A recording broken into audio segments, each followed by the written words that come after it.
Morning everyone and welcome back to my channel. I hope তোমরা সবাই ভালো আছো, সুস্থ আছো, আর আমরাও মোটামুটি ভালোই আছি। তো এই ভিডিওটা 13ই আগস্টের, মানে অনেক দিনের পুরনো শ্যুট করে রাখা ছিল। তো ভাবলাম দিয়ে দিই, কারণ কদিন ধরে আমি ভিডিও করছি না, এরকম টুকটাক কিছু আগের ভিডিও জমে রয়েছে। তাই ভাবলাম এই ভিডিওগুলো আগে পোস্ট করে নিই, তারপর আবার নতুন করে ভিডিও করব। না হলে ফোনের স্টোরেজটা শুধু শুধু ফুল হয়ে যাচ্ছে আর ফোনটা স্লো হয়ে যাচ্ছে। নতুন ফোন, তাও দেখছি স্লো হয়ে যাচ্ছে। তো আজকে দেখো নিরামিষ কচুর শাক করছি। যেহেতু ইলিশ মাছের মাথা ছিল না, তাই জন্য নিরামিষই করছি। ইলিশ মাছটা তো সবসময় অ্যাভেলেবেল থাকে না কারোর বাড়িতেই, তো তাই জন্য নিরামিষই করছি। আর অন্য কিছু দিয়ে তো কচুর শাক হয়তো ভালো লাগে না, চিংড়ি মাছ দিয়ে ভালো লাগতে পারে, আর চিংড়ি মাছও ছিল না। তো কচুগুলোকে মামুনি সেদ্ধ করে রেখেছিল, রাত্রিবেলা কেটে ধুয়ে মামুনি সকালে সেদ্ধ করে দিয়েছে। আমি জাস্ট ঘুম থেকে উঠলাম, উঠে এখন রান্নায় এসেছি।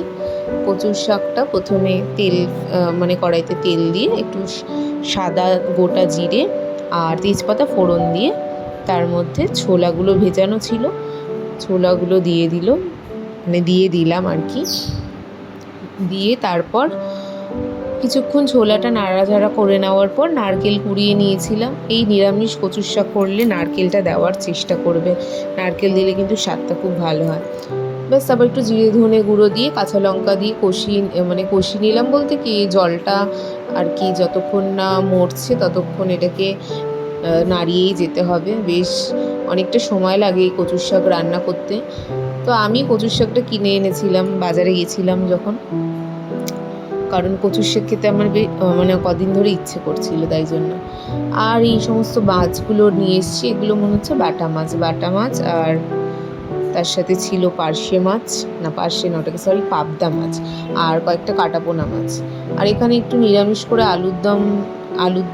আলু পটলের তরকারি রান্না করে নিচ্ছি। আর ছেলের জন্য এই ড্রাই ফ্রুটসগুলো ভিজিয়ে রেখেছিলাম রাত্রিবেলা, সকালে ওকে ওটস দিয়ে খাওয়াবো। এই ছোটো ছোটো কলাগুলো দিয়ে ওটস দিয়ে সব কিছু দিয়ে স্মুদি বানিয়ে নেবো। তো দেখো, সব রকমের মাছই একসাথে রান্না করে দেবো আজকে। শুধু ছেলের জন্য পাবদা মাছটা আলাদা করে ঝোল করব। এই বাটা মাছের ঝোল রেডি একদম, আর এই সবজিগুলো দিয়ে ছেলের জন্য পাবদা মাছের ঝোল করব। কি হয়েছে বাবা? কর কর, মাম্মা মেরেছে, কর। কি হয়েছে? কে মেরেছে? মাম্মা। তারপরে বাবা মেরেছে। আমার ছেলেটা কত দুষ্টু হয়েছে দেখেছো? মানে আমরা কিন্তু কেউই মারিনি, ও জাস্ট মানে ঢং করে কান্না করছে যে পাপা মেরেছে, মাম্মা মেরেছে, কি ব্যথা, এই সমস্ত মানে আমাদের মুখেই হয়তো শোনে, সেগুলোই আর কি নিজে করতে থাকে এরকম পাকামি।